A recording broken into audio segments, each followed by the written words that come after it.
Hello, everyone. Welcome to the workshop today. And thank you for joining. And thank you so much, Esther, for doing this workshop. I really hope it will help people to do well in their interview, find jobs, and succeed in their career. So I'm not going to talk much. I'll just, the stage is yours. So please go ahead and start. Thank you very much. It's my pleasure to collaborate with iDeezign again. Hi, everyone. So today I will do a small presentation about how to succeed your next interview. And we will keep plenty of time for questions. So make sure you keep your questions for the end. I'm Esther Echeverria. I'm the founder and director of LNC Recruitment. We are one of the fastest growing recruitment agency operating within design and build industries. I have been recruiting in the Middle East for 8 years. Today I want to share my expertise and why usually people don't succeed on interview and how you should prepare for your next interview. So basically, interview is one of the most important things for you, of course. It will land your dream job, it will change your life, your next move in your career. So you need to make sure you are prepared. The first and the most important thing is, like everything else in life, if you want to run 10K, you have to practice, right? It's the same. For an interview, you need a huge preparation first. So how can you prepare for the interview? Some people might be thinking, oh, it's fine, I will ask all my questions during the interview and I will find out more about them during the interview. But no, you need to know before everything about the company culture, the company structure, the project they have been working on, the product and services they propose, and your interviewer. So at least you will show that you did, during the interview, you will be able to show that you did your search, that you are really interested in the position and that you did your job, you know about them. So from where to start? I would advise you to always search from LinkedIn about the company. So I want to just show you now how we do. So I will just share my LinkedIn screen now.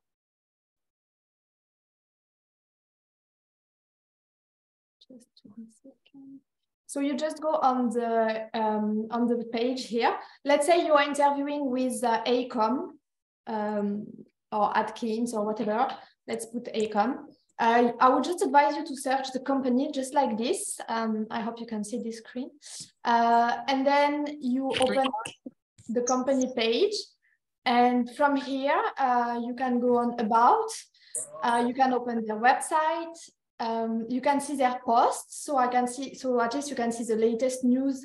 For example, if they won an award, it will be posted here.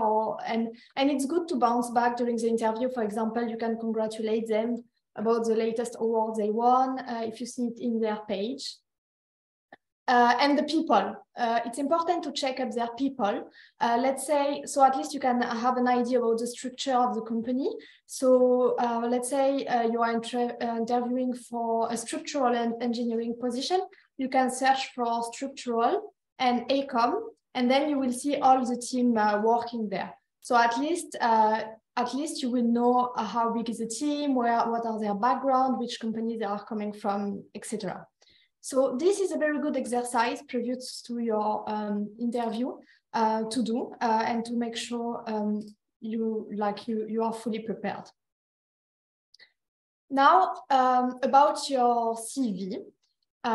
So some people, they get help to write their CV, which is fine, but sometimes it feels you don't even know what's inside your CV. So make sure you are able to answer any type of questions related to your CV. That is first really, really important. You also need to be prepared to answer different type of questions. First, we will ask you about your credentials. So questions such as, what is your degree? Is it a bachelor or master degree, or do you have a diploma? For example, is your degree attested in Dubai? We will ask you some questions about your experience. So can you tell me more about your experience working with Atkins for 5 years? What was your responsibilities? Who did you report to? How big was your team? What kind of project did you work on? And when we ask you questions like this, make sure you elaborate, because some candidates will say, oh, it's already written on my CV. Okay, we already have your CV. If we ask you the question, it's because we want you to give us more details. So in interview, you need to have the right balance. Of course, you cannot be too much talkative, but people answering with very short answer is not good as well. Then we will ask also some behavioral questions. So this is something that the interviewer will dig a lot. Basically, what we want to see, we will ask you situation-based question, because we want to see how you behaved in previous situation, to see if we hire you, how you will behave in the future. So we will ask you behavioral question can be, for example, can you tell me a time where you had a conflict with a client and how did you resolve it? So let's say we ask you this question. In this case, first of all, it's important that you have example to showcase. Otherwise, it seems that you don't have the experience. Of course, not for fresh graduate, but for experienced people, you must have example to give. Everyone has issues sometimes. Sometimes the client is not happy, and we need to know that it happened to you. And you need to be able to describe the situation. So the more details you give, the best. So it shows that you are really describing the situation itself. And then you need to explain that you really came across with a good solution. It can be, for example, the client was not happy with the design. So I tried to understand more of his need. I sat with my manager. We did a team meeting. We came up with different solutions for him. And then we met him again. And at the end, he was happy. And he even called me for other projects in the future. So this shows that you know how to handle problems, that you know how to work in a team. So it's your chance to show your skills, not only that, don't say something like, for example, the client was really difficult, he was rude. Yes, there is client, but it's not always to blame the client. We still need to understand them. So when we ask you this question, it's really your chance to show all your skills in terms of problem solving, team building. And this is something that we search more and more as interviewer. How good are you in problem solving? How good is your mindset? How client facing are you? So that's for the behavioral, but of course there is so many behavioral questions. It can be, can you tell me a time where one of your team member was not happy with his boss, and how did you handle the situation? It's not specifically related to client. It can be any situation-based question, and at least we will know how you will behave once we hire you, basically. Now, usually we have as recruiters, but also as HR in the company, there is some opinion questions. In opinion question, there is no good and bad answer because everyone has its own opinion. It's more to see a bit more about your personality. So if we ask you, for example, who is your role model, or we can ask you who's your favorite architect, there is no good and bad answer, but still you must have an answer. Because if no one comes to your mind, we will feel maybe you don't have a strong personality or character, or maybe you are shy to show it. So, and you have to defend your position. If you choose this architect, say exactly why. What did he do to impress you, and what do you like about them? In general, we are looking for any type of personality, can be introvert, extrovert. Every personality is good, but in general, we need passionate people. We need people that love what they do and they can express it. Now, you need to be ready also to answer questions about your expectations. That's something also the recruiter or the interviewer will ask you. Can be expectations in terms of salary. What are your salary expectations? Now, I know lots of people hate these questions. And a good thing to do when an interviewer asking you this, you can ask what is your budget, so you have an idea. But in general, not completely not sharing it will not help, because they need to see also if it's matching with their budget. So you can give a range, but you have to at least prepare something. But they will also ask you about your expectations in terms of the position itself. Like they might ask you, what are you looking for in your next position? What kind of company culture will fit you? They want to see if what you need, for example, if you want a job in an interior design practice where you will be able to do all-round design, and their position is mostly technical, it will not fit. That's why they need to know exactly what you are looking for and why. And ideally, it should be matching with the job. But if they interview, I guess it will be. Now, let's say you finished with the preparation. You are 100% ready. You know everything you can about the company. And now it's the day of the interview itself. So I know interview can be very stressful. Even for me, when I was interviewing, I was always stressed because it's not a natural process. And some people, they might have stayed 10 years in the company. They are general managers, are super good on what they do, but they are terrible on interview as well because they are not used to, and it's out of their comfort zone. So don't worry, it's the same for everyone. And maybe your interviewer also is stressed. So you have to really, really relax about that. And know one thing, that if we invite you for the interview, it's time consuming, and it's because we are sure that we already checked your CV, we already checked your portfolio, we think it's matching, we think it's really good for the job. So if we invite you, it's because you have all your chance for the interview. So be confident about that. And now you have to, during the interview, make the difference. It's your chance to really show something that is not on your CV, your personality, how you come across. And for this, especially for the confidence, I will really advise you to work on this. There is a lot of mindset preparation you can do. You can go on YouTube, for example, put affirmation talk, and it's like a talk who would say, I am enough, I am strong, I am confident. And you can listen this on the same day before your interview, and it really helps you to build your confidence and be mindset ready for the interview. Now, some candidates don't need this. Some people are naturally confident, or would say, I don't think it's natural for everyone, but would have at least built this confidence towards time. But if you're not, don't worry. Don't think, oh my God, I will always not be confident on interview. You can change this. Now, I would please allow plenty of time. I know sometimes it's during your working day and you took a difficult time slot, but make sure you arrive early. Like maybe 70% of my interview, more than 50% of my interview, of my candidates are late. I mean, this already shows a really bad note about you, because we think you will not be on time also for our clients. And like when you say there was traffic, there was an accident, there was no car park, we know all this. So make sure day in advance you check the location where you can park and you arrive early. And also because when you are late, what's happening usually is you will rush through the interview, you might run, and you will be like, again, losing your confidence. And once you reach the interview place, you might be not on the right mindset because you were late. So make sure you arrive early. Now, as soon as you enter the building of the interview place, mind everything, your body language, your environment, because you never know. It can happen that your interviewer is next to you before in the elevator and everything. So make sure you mind everything.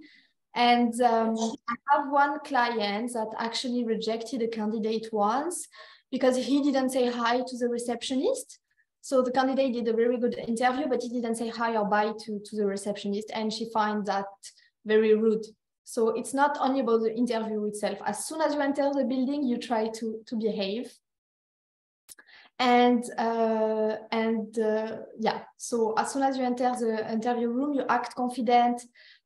Some nationality would not like a handshake, for example, so check their body language. If they give you a handshake, make sure it's firm, make sure you stay strong, you sit straight and you look straight. Now the interview starts. First of all, I would say pause and breathe. That's the two key of a successful interview. And that's something you maybe noticed I'm still working on for myself, because I talk too fast, especially when I'm excited or nervous. So, and everyone tends to speak fast when we are stressed. So make sure you breathe and you don't speak too fast, and you articulate as well. Especially if English is not your first language, we need to understand what you are saying. So that's one of the main things. You might be just rejected because your English is not good enough, but at least if you articulate and you talk slow, you have better chance. The 3-second silence rule, this is something very, very, very powerful in an interview. Let's say now the interviewer will ask you a very, very challenging question, a very tricky question that you did not expect and you don't know how to answer. And this happened to a lot of them, either because it's technical and you don't really know the answer, or because it's too personal. Or what I would advise is just keep silent for a while. It's 10 times better to take time to answer rather than just give a random wrong answer just to say something. So what it will show, first of all, is that you are in control. You are confident to stay in uncomfortable situations silent, and that you prefer to think rather than just give a random answer. And that's really, really good, because they will think also if they hire you, you will do the same in front of clients. Instead of giving random information, you will always think first. You have to really put yourself in your interviewer's shoes. They want to hire you, and everything that you show them during the interview, in the back of their head, they will think, oh my God, if I hire him, he will behave like this with a team or with a client. So if you look nervous, if you rush all the questions, if you panic, it will not reflect well. You have to imagine, if you are, especially if you're senior, you are maybe used to recruit for your team. So when you are the interviewer, you have plenty of time to, you know, to see the person in front of you, to watch their body language. Like, this is why we interview you. So make sure you look confident. Ask questions during the interview. So I'm sure you all know that you have to prepare questions for the interview. But the problem is, most of you usually have questions, but you wait until the end of the interview, and then they will say, do you have any questions for me? And you will come up with 10 questions. So no, this is not how it goes. We prefer to have someone interactive. So you have to ask questions back during the interview, because as an interviewer, it can be very unpleasant when we feel we are a bit interviewing robots, like we ask you a question, you answer, we ask you, you answer. We like you to bounce back, and that's why you did all your search before. For example, if they ask you what type of projects, if they ask you, for example, did you work on F&B projects, and you start showcasing your F&B project, you can say, oh, I've seen you recently won an award for the latest F&B project, C'est la vie, for example. And the interviewer will really appreciate that you did your search and you acknowledge this. So it's very good to bounce back and ask questions back. And you can also ask them more questions if they ask you, for example, you can ask what is your working timing, all this, but during the interview, it's better. And just few questions to not ask on the first interview is actually like talk about the salary first. You let them talk about it first, or you ask on the latest stage. If you feel you are asking too much questions, usually that's something you will be able to see on your interviewer. So watch their body language. If you are scared of the right balance of not asking thousands of questions, if they look like they are a bit annoyed, you can reduce the amount of questions, but usually they appreciate when you ask questions, because it shows that you're interested and it shows that you're passionate again. Now the portfolio itself, if you're a designer, you will have to showcase your portfolio. You can have it on a printed on a hard copy, or you can have it on a laptop or tablet, that's fine. Just when they ask you to showcase your portfolio, again, it's always the same thing. Make sure you come across passionate. Make sure you have a story to tell. We don't want just you to go through the project and say, oh, I designed this project, I choose this furniture. no, we want to know the story. The client wanted something like very modern, and I came up with this idea because I just went on a trip in this country and I thought this would match with this client. We want to know the story behind, and we want to know again that you are passionate, that you know what you've been like, what you are talking about. And it's not, again, about the quantity. It's better if you talk only about 1 or 2 projects, but in details, how did it go, rather than going through all your portfolio. Usually you will not have time. Now, when the interview is over, you have to stay focused again. It's not like it's over, that's it, you can take a call, like start acting a bit rude or don't say bye. No, they will take in consideration everything. So make sure you keep this in mind. Post-interview, some candidates will call me and say, oh, Esther, I regret because he asked me what hospitality project did I design, and I forgot to mention this one, and it was actually a key role, a key project, but I was stressed. That's fine. You can always send additional work after that and say, because it's happening to everyone to leave the interview with some regret. So that's perfectly fine to actually share some more work to the interviewer. Now, if they gave you their business card, means they are okay for you to contact them directly. Usually, if you go through a recruiter, you will talk to your recruiter. If you've been invited to the interview directly, you can definitely send a thank you note. Some people are hesitant, but I think it's a good thing. Because for a few reasons. First of all, it's always nice and polite. It will show that you value their time also, that because they took time to interview you. And they, for example, the day after, they will think about the interview again. So it's good to refresh their minds.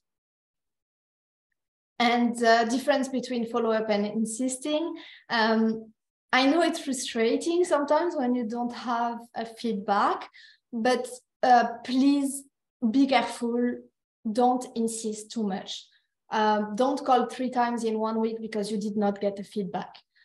Some position, sometimes I have position, let's say interior designer. They give me the job. 1 day after you get the interview, straight in the interview, they will give you the offer, you will sign and you will start. Sometimes it's happening like this. Sometimes the process can take 6 months. Why? Because, for example, like there is a restructuration in the team, or they need to hire someone else before you, or they need more time. And in this case, if you insist too much, they might initially want to hire you a bit later, but if you insist too much, you will come across a bit insisting basically, and you might lose your chance. So make sure you follow up once or twice maximum. And usually, me as a recruiter, if I get an answer, I will give you. Sometimes we don't have an answer. I guess at some point you have to take no answer for a no. I know it's frustrating. I know I talk a lot about the interviewer taking their time to meet you. I know you also take your time to meet them. It's a big effort also usually for you. But sometimes no answer, you have to understand that it's a no. And instead of being frustrated and posting some negative about them, or you never know what will happen. You might get hired by this company 2 years ago, 2 years after. So just stay polite and don't insist too much, even if it's frustrating.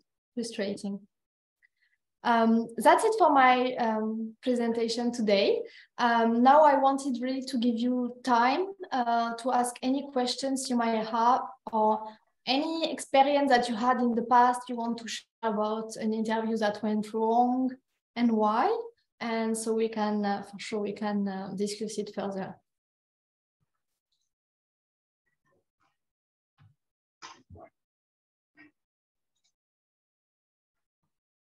Hi, my name is Ripin, and I do have something to share. Basically, I've been out of job for past 10 months, and it has been like a couple of times I got interviewed, and when I sent that thank you note and asking for my feedback, they said they would come back to me, or sometimes even, you know, when you say about the affirmations and you write it in the email that I'm interested to work with you, may I have the feedback? They would say that we have a few more interviews in the pipeline and we'll get back to you. And then that, say, for example, if I gave the interview on 18th of May, and then the response was basically, it was 2 weeks or 1 week later. And then they will say that we have more pipelines of the interviews, and then they completely ghost you and you don't hear anything from them. And suddenly after 3 months, you receive a regret email. I mean, I don't know how do I stand over this? So they said in the email saying that it will be within 2 weeks we'll decide, and then 2 weeks takes to 3 months, and then there is a negative response. I mean, I don't know where do I lack with this thing, or even though I'm capable, I'm not able to, how do I say it, convince them, or they cite me as overqualified, so they don't even offer me the right role or opportunity to even start with a new role. So what do you say on that? Thanks. Hi, yes, thank you for sharing your story. Yes, you mentioned a few things. Overqualified, for example, it's something happening a lot because they will think that sometimes if the role is too junior for you, they might be scared that you will take this job just for a while and then keep searching for something more senior. So when someone's applying and is a bit too qualified for the job, it's always a huge risk. And we know it, that as soon as you get an offer at your level, you leave. So that's why someone will reject overqualified. Then sometimes we will keep you on hold. We will tell you, yes, please bear with us because we might hire you like this on and on for 2 weeks, 2 months, 3 months. That's because we really think you are right for the role. And then you never know what's happening internally. Sometimes it can be like finally they decided to promote someone internally, or sometimes also what company do, and I know that's a bit frustrating, but sometimes they interview you because they have a project in the pipeline. So they're waiting on client confirmation to have you on board, but maybe something will go wrong and they don't need you anymore. So you feel they interviewed you a bit for nothing because at the end they don't have the job. But for them, they needed to prepare to make sure they have the right people whenever the project is signed. I know that can be frustrating, but we have to see it as an opportunity. Me, when I was interviewing, I saw every interview as an opportunity. Even if I don't get the job, I met this company. The design industry is so small. You might meet them again as an event. They might become a client in the future. They might hire you in 2 years, remember you. They might, like, you never know what comes with this kind of meeting. So I will see it. And also an opportunity for learning when there is feedback. So sometimes there is no feedback. That's why that's really true. Sometimes we don't have, sometimes candidates are telling me, Esther, can you please tell me the reason I have been rejected so I can improve? So yes, of course, if they told me this candidate came across arrogant or this candidate was lacking the hospitality experience, I will tell them. So at least they know what to improve for their next interview. Sometimes we don't have any feedback because there is no feedback again, just because it's because of the company structure, we don't need you anymore, or sometimes also because we just find someone a bit more suitable than you.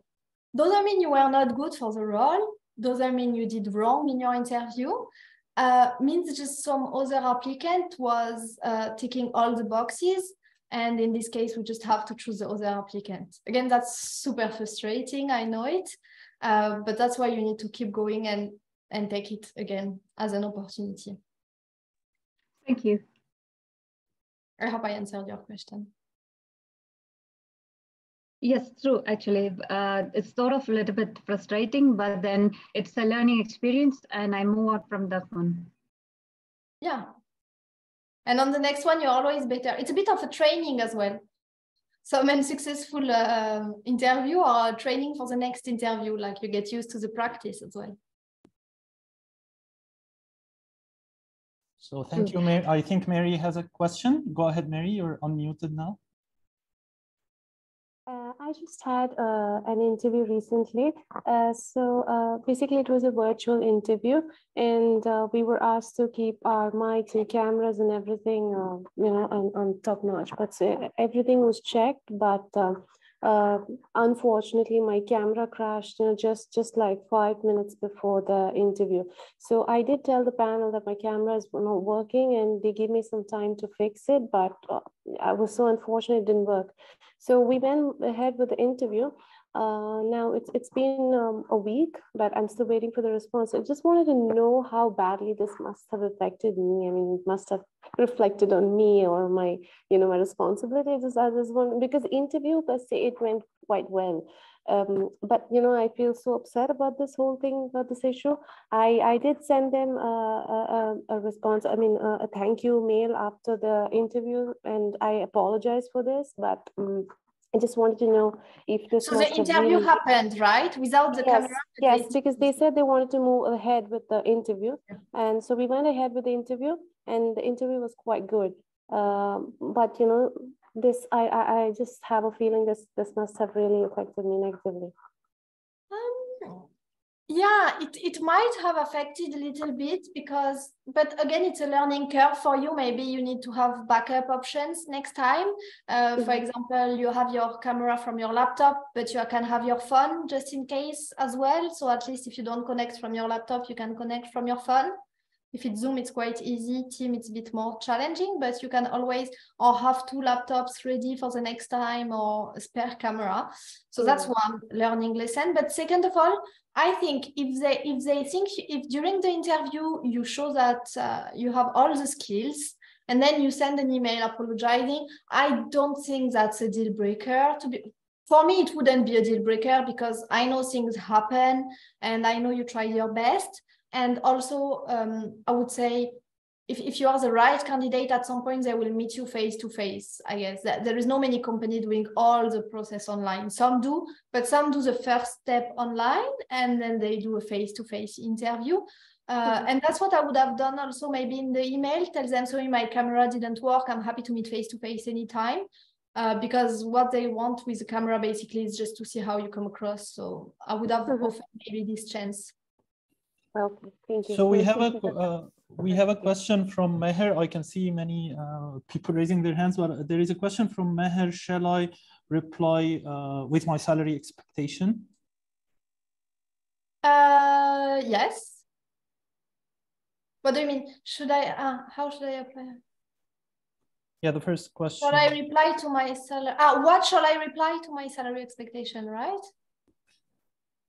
I guess, Meher, if you can clarify, I think... I guess you meant I'm sorry. The normal question in each interview for me is, what is your salary expectation? Yeah. So better to say as per the company structure or organization policy, or I have to mention whatever, because the parallel question is, what is your current salary, and what if my current salary is underestimate? Yes, that's a good question, and I got it a lot. And at the same time, it's a bit of a challenging one. So depends, first of all, who you speak to. If you speak to a recruiter or if you speak to the company itself, to the HR inside the company. But in general, if we ask you this question and you just say, as per your budget, if they are okay with this answer, fine, just leave it like this.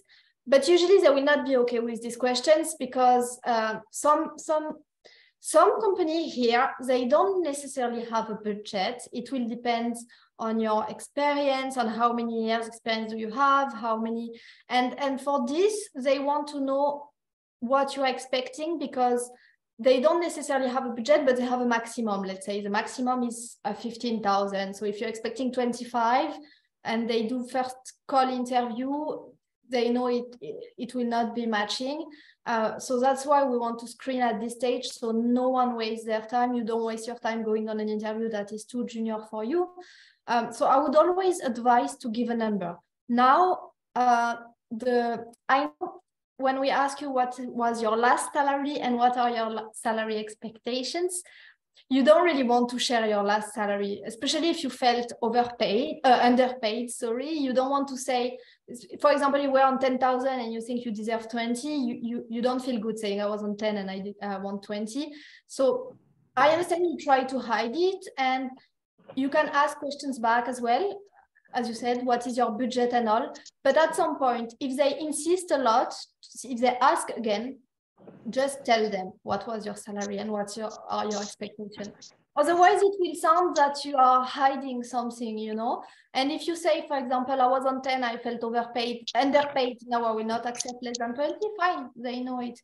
But I think you must share it at some point. Yeah, very good. Thank you. Next, Arshia, you can go ahead, please. Yeah, hello, Esther. It is very nice of you to take out the time for this. It is really helpful to me. And I also had the experience to share and ask a few things about that experience. Can I? Yes. Yeah. Actually, I just came from my home country, that is India, for searching a job in architecture field over here, in architecture and interior design. So it's been it's been a month or two, I guess. Recently I had an interview in a firm where I was called, and I waited for about 2 hours for the interview, and that is totally okay with it, with that time, because I understand.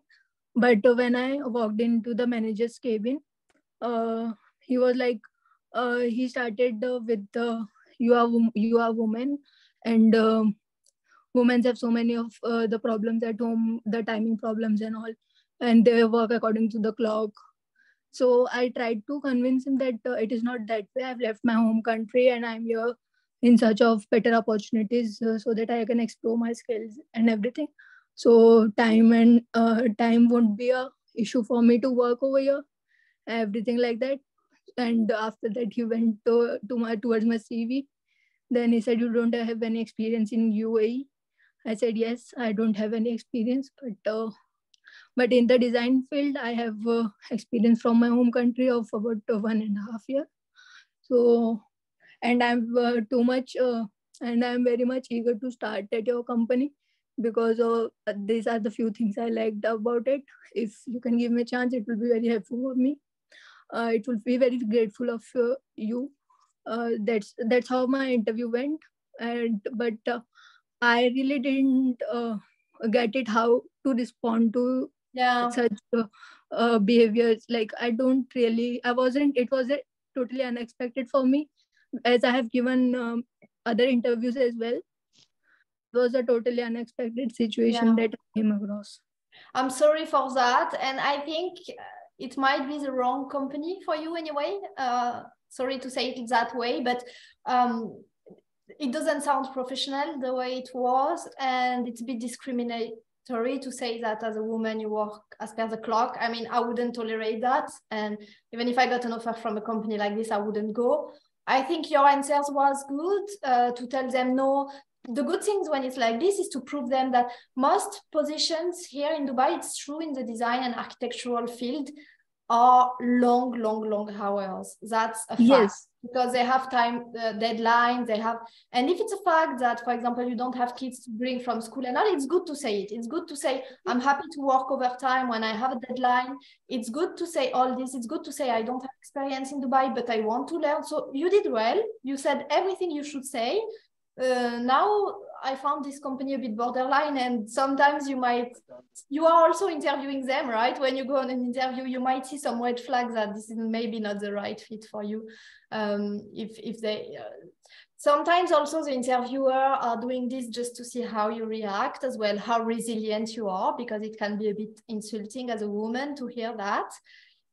So they want to see how resilient you are, and the fact that you said, I'm okay to work and I don't have any issue with that, it's good. And sometimes also, this is an answer not for you, but for other women. Some women really have to, or some men as well, cannot work overtime at all, or at least little bit, but not 24/7, or not like some design company we know they work a lot. And that's, if it's a fact that you can work maybe 1-2 hours overtime maximum, but then you have things to do after that, personal things, family things, it's good to say it on an interview, because it might not be the right match just because of this. Some company in Dubai are working 5 days in a row till midnight when they have a project submission. On the weekend, they don't sleep. Some company have they have a policy, even in the design industry, that they will respect the timing, even if they have a deadline. Everyone should go home maximum at 8 p.m. So there is some companies still here for the people that don't want to work overtime all the time, which is fair enough. But make sure, yeah, if you're willing to work very hard, you say it. And you said it, so it's fine. I mean, you did well. Okay, thanks a lot for that. So Muhammad Ala, go ahead, please. Yes, hello. I just wanted to know the reason behind the question, what is your current salary, especially when I'm applying for a job not in my country. For example, I'm here in Cairo and applying for a job in Dubai, and he asked me in the interview, what is your current salary in Egypt? So especially it's not related in any way, the currency, the financial, it's different all the ways here in Dubai. So I really need to know what's the reason for this question. Yeah, so when we ask you your current salary, we know that in Cairo, it's not the same cost of living and everything. So we will not like convert it to dirham and give you the same. Of course not. It doesn't work like this. Even if someone is in Europe, we don't compare. We know it's not comparable at all. So as a recruiter, I always ask this question, and till now, I'm wondering, should I stop asking this question?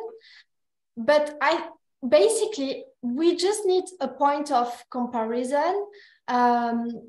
Like in Europe, for example, if you work 5 years in the company, the budget is 20,000. No matter how your interview goes, you were on 10 before, we have a budget of 20, we will give you 20. Here in Dubai, it doesn't work like this. Usually, and that's a bit sad, but if you used to be on 15,000 and you're asking for 25, we will say that's completely, that's not realistic.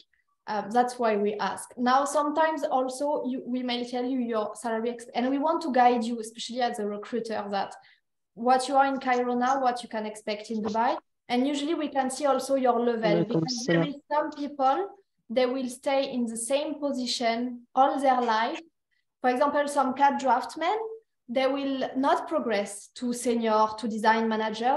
They love what they do. They say that CAD draftsmen, they are happy with 10,000 and they stay all their career in 10,000, and that's fine with them. And some progress very fast. They will become design manager, technical manager, and after only 4 years in Dubai, they will be on 35,000. So that's why we need to have a starting point and understand where you are coming from. And don't worry, any recruiter or HR will not compare your Cairo salary. They will know that they will make, like for example, if it's the equivalent of 10,000 dirham, like it will be 15, you know, because we know the cost of living is much more here. Yeah, okay. Thank you. But this question is difficult. I'm sorry even with my answer, because even myself, I'm asking this question. Also, I feel sorry to always ask the current salary, but I do ask every candidate, what is your current salary? And I know they are annoyed. And I'm sorry for that. Yeah. No, thank you so much. Thank you. So Arwak, please go ahead. Hi, thank you. Hi, Esther. It's been nice to talk to you. Hi, Arwak. My question is that I have applied many jobs that you post on LinkedIn. It's been a long time trying, and I have seen that there are many vacancies that almost 90 to 100% match with your the requirement that you posted on LinkedIn and your website. But unfortunately, I did not get even a single response on that. So is there any service that you provide to the job seeker that we can avail and we can see what is the things are missing in our profile? I have 7 years experience. I've been working here in Dubai for 3 years.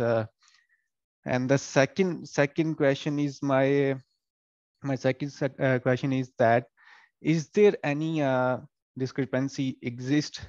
Actually, I believe it exists in UAE between third world country people and Western people salary range.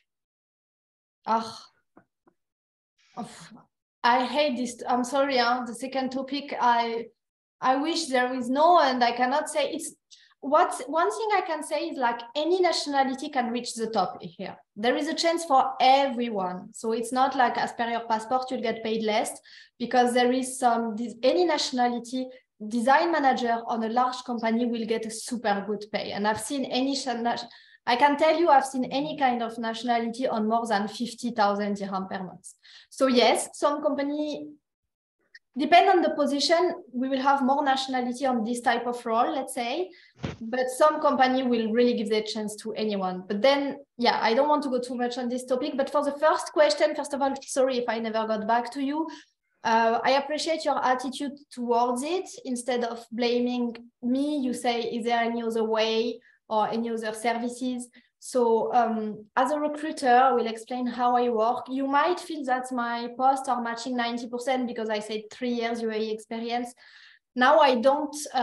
So the company will come to me with very, very specific criteria. They will tell me, for example, let's say a company like HBA or KCA, they do 5-star hotel, okay? They will tell me I need to see in the portfolio at least 2, 3, 5-star hotel. And in this case, I just reject all the CVs that are not. So usually I try to mention it with if I need a high-end hospitality, or now I work only with top design consultancies, and usually they need candidates coming from top. I don't know where did you work before, maybe you want to share that. But usually if it's not someone working with top tier consultancy, I will not give them their chance. That doesn't mean that I don't want to help you, or that doesn't mean that you should take it personally, or that doesn't mean that you are not good. That means that I'm getting paid by my client to find these specific people. Now you can apply directly to company, not through me. You can try to do coaching. I don't do coaching, but maybe CV writing, this kind of thing. This is not something we provide. That's the difference between a recruiter and a service provider of CV writing or coaching and all. And that's why also I'm doing this today, to try to help you. Sometimes, like if you saw that applying with me 10 times didn't work, maybe try to apply to other company directly or other type of recruiter. Maybe you don't have but now you have my email here. You can send me a note today. I will review again and I will tell you exactly why I did not get back to you. Thank you so much. Sure, I will definitely send you an email. And it's good that you're participating to this kind of training. I'm sure sometimes it can be hard to search a job, and it's frustrating. People like me, we don't reply. I've been in the hiring process since last 4 months with the company. It's one of the big company in the Middle East, and it was around 3 interviews and 4 assessments. It was successfully all the assessments. It was related to the BIM, and they offer me in the interview a couple of positions. One is the architect, one is the BIM specialist, but they said we are waiting for some projects to get signed. But I know they have huge projects in the pipeline, because I was working, my last company was connected with the company, so they used to discuss about their project. So anyways, so on again I had another interview, and they offered me a job, temporary job with it's a consultancy without any visa and all. So I didn't accept that. I said I need a visa to survive in these countries. It's a mess, by the way. And I was not expecting that from this kind of company, because a visa is nothing for them, because it's not illegal to work without any MOL.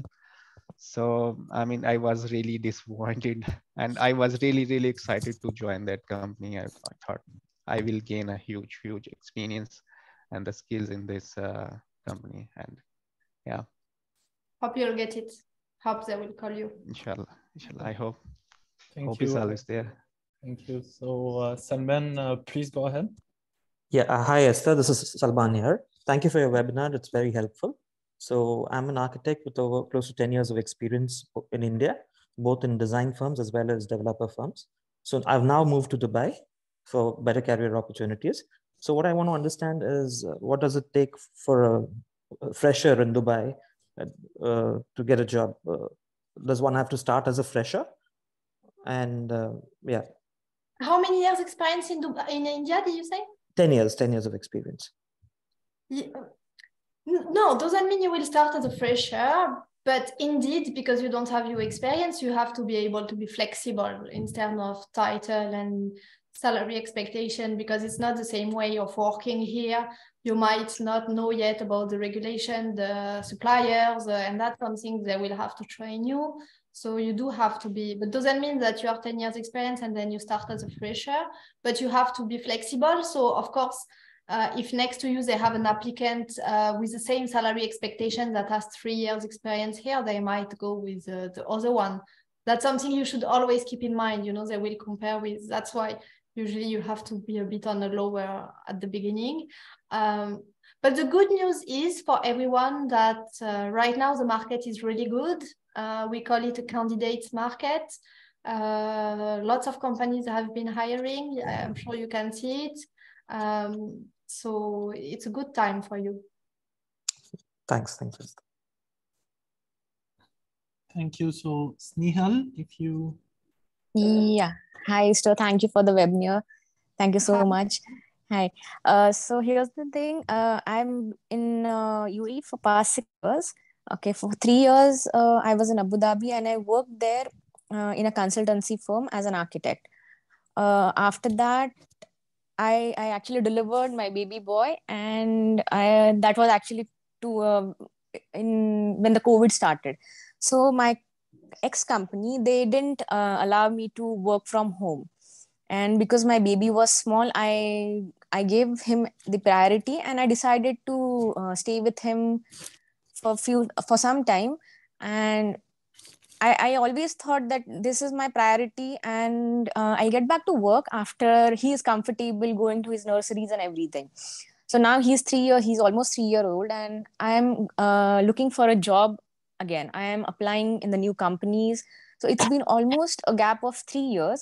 So how does this matter when you interview or when you go through the CVs of people in my situation? Because that was my decision, yeah. I've seen a design studio recently. You can send me also an email after the webinar that they do a program for back to work, especially for women that have taken a maternity break. Yeah. But 3 years is not a lot. Huh? There is some women is like 5 years, 10 years even, and still you know there is some program for them. It's a bit the same answer as before. You have to be a bit more flexible, because for me as a recruiter, I did place someone that was 5 years on maternity leave, and that was one of my happy placements, to be honest. I was so proud of that. However, she used to be like on 20 and she accepted 15, but then 1 year after she was again on 25. So she just had to, you know, reduce it a little bit, because some client, some design company will tell you, no, that's not an issue at all, because they want to keep a good image. But the truth is, maybe in 3 years, you know, there is some new software that you didn't know about. Maybe there is some new trend, new supplier, and this kind of thing that like, you know, you might have lost a bit the habit. So it's good to, you know, go back to maybe some freelance, some training, and just make sure you show some flexibility also in the expectations.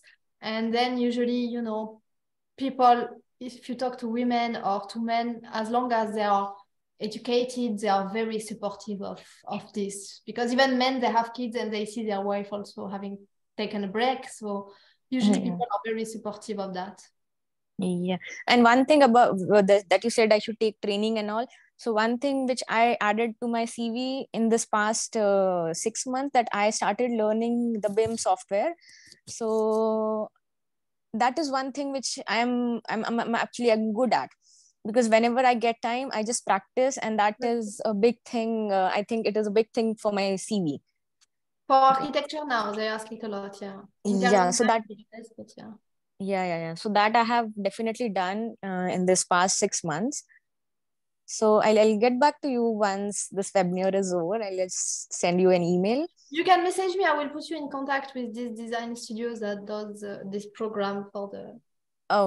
Okay. I'll do that, Esther. Thank you so much. Thank you so much for the suggestion. So thank you. We have a question from Annie. Hi, thank you so much for the presentation. I have a question. I have left my previous company because of the culture and the toxic environment there. If they ask why I left, should I mention it, or what is the best way to reply to that question? Yeah. Very good questions. Sorry.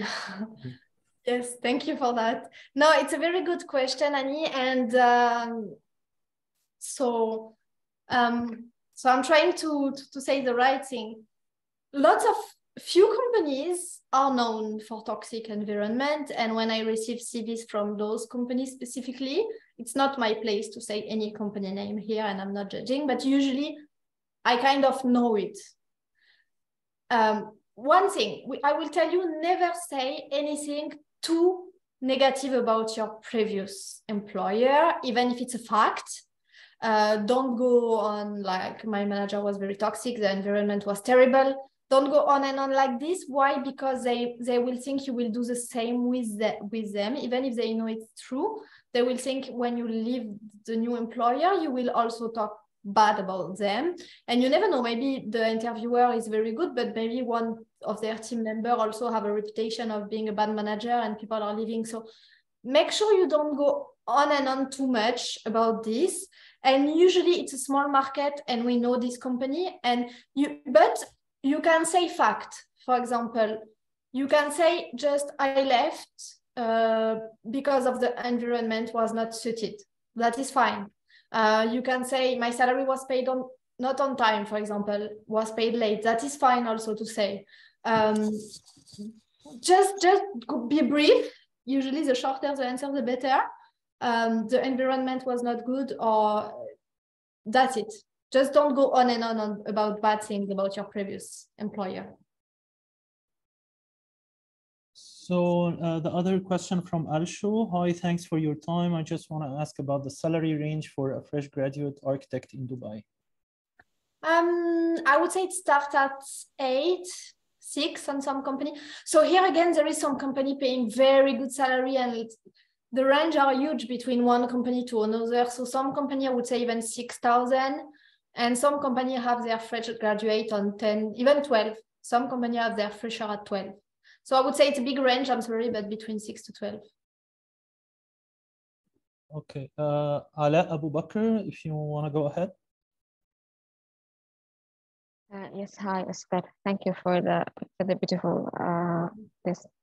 I want to ask, like, if I'm in interview and they ask me some question regarding the experience, or like if the question about a skill or experience, and if I felt that they were like insisting for the applicant to know or to have experience in this certain skill, and if I don't have this skill, how should I answer this question? How can I go around? Especially if I felt like this is like a game-changing question, like how can I go around? I think you have your answer in your question. You have to go around it. Please don't lie. Don't say you have the skills if you don't, because that would be, I mean, they will see it at some point. They might test you. I don't want to lie, but I want, maybe I can tell them that. Yeah, go around it, as you said. So depends. If it's a software skill, if they tell you need 5 years working experience in Revit and you don't have it, and it's a deal breaker, that's finished. But usually they will not invite you at all for the interview. They will know it before. But you can say, I don't have this experience yet, but I'm happy to learn. I'm a fast learner. And I didn't design with Revit, but I designed with ArchiCAD, which is I don't know, now I'm saying random things, but you know, I don't have experience with Grasshopper, but I have Rhinoceros. Like, you can just give them some example of how you can help without this, and that you are willing to learn, and that you can even between the joining period take some training on this. But just, yeah, 1, don't lie, and 2, make sure you give them a solution, and 3, sometimes it will be a deal breaker. You have to accept it and move on. But because I have position, if they tell me they need 5 years in Revit, the person don't have Revit, we don't interview. I mean, that's because the position is not for you, because you will be sitting and doing only Revit. So maybe it's not the right role for you, but maybe later on they will have another opening where these specific skills is not required. Okay, thank you for that. Thank you. So the next question is, what are the chances of getting a job in Dubai without UAE experience in architecture and interior design? How difficult or easy it is? I'm asking this as I'm here on my own expense, and day by day it's getting difficult to survive. Yeah. Again, there is no good and bad answer about that. The thing is, some people, depending on if you don't have UA experience, but before you had international exposure, for example, some people are based in Lebanon or Egypt, they work with this company like Dar Al Handasa, or they have usually worked on some project in GCC, or highlight this because it will be a huge plus, even though you didn't work from here. Or Dar Al Handasa, they have also in India, for example. But you already have some internal exposure, which is really good. Now, if in your home country, you worked on a small company, you will be fighting against people with more experience, so it will be difficult. And then I cannot tell you, it's you and your luck as well. Sometimes maybe someone will not need at all UAE experience, and you will meet them at the right time. And so I cannot give you a time frame. Some people find a job in one day, some people find a job before coming, and some people unfortunately don't find a job and they have to leave the UAE. So. Thank you. So the next question is, hi, I'm Fadi, a civil engineer looking for a job in Dubai now. So I want to know if there is an exact time for applying through the year, like exact months that have more chances, beginning or ending of the year, or not? Thank you. No, all the year round, there is some companies with positions. The most quiet months in Dubai is maybe Ramadan and July, August, because this is when the decision makers are traveling to their home country and the HR manager. So it's slower during summer. So if you want to come search for a job, don't come in July. Like, this is not the best idea. But all the year round, from September to June, there is no bad months. But January is my best month. Like, as a recruiter, I can tell that January, February, the first quarter is right now, all the company are already budgeting for next year. So in January, they will have lots of starters. So now it's best time, because if you want to start in January, this is when you start having the interview in November. So it's the best time now. So Salman Harouni is asking, is knowledge of Revit mandatory for landing a job as an architect or interior designer in Dubai? No, especially interior design, to be honest, maybe 80% of the company are not using Revit in interior design. In architecture, more and more are using, but not all.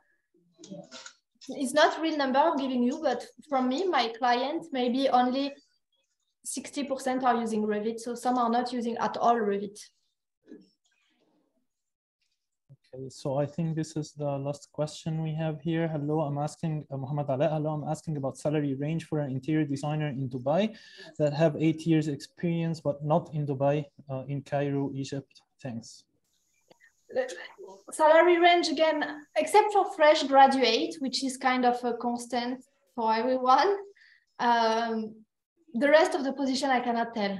It's crazy the difference I can see. Yesterday I was talking to a client about the position 3D designer. I know that's not your question, but some 3D designer in Dubai are on 6,000 and some are on 35,000. 3D visualizer artists. Same position.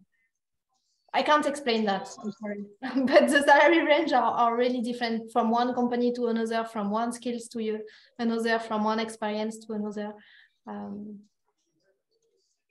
So, okay, well, we have a couple of other questions, Esther, so I'm not sure for how long you want to keep taking questions. We can do 2 more.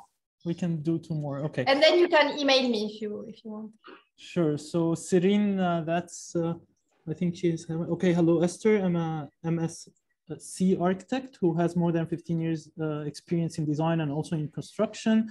My current position is a project manager for a consultant company, which is doing architectural design and project management for luxury retail stores. So I live in Qatar at the moment, but considering to apply jobs in Dubai, the salaries are a bit different here and there. So as a senior architect who has master or a project manager for a consultant company, how much salary should I ask when I have interviews for the same position? Thank you, Siri. I might have position for luxury retail, so you can email me. That's not your question, sorry. But no, indeed, in Qatar, Saudi, Dubai, salaries are different. Basically, in Qatar, the salary are higher than in Dubai, and Saudi even higher. So you have to expect to be flexible.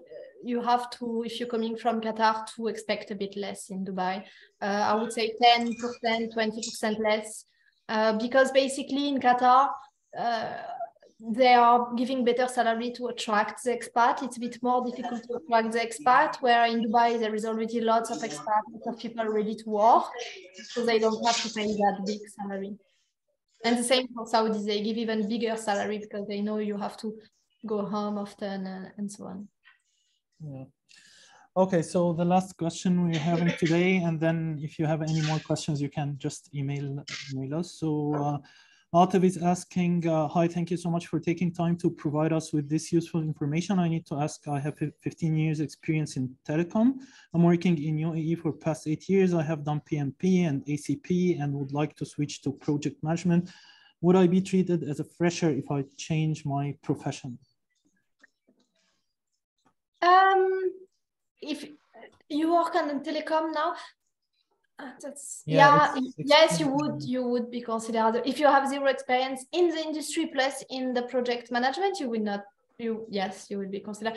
But the best thing is usually in your company, if there is project management position, to ask your boss. Is always the best to be kind of like, maybe not for you, but for other people, that you want to change slightly your position. Let's say you are in a consultancy, you want to change from design to a bit more site.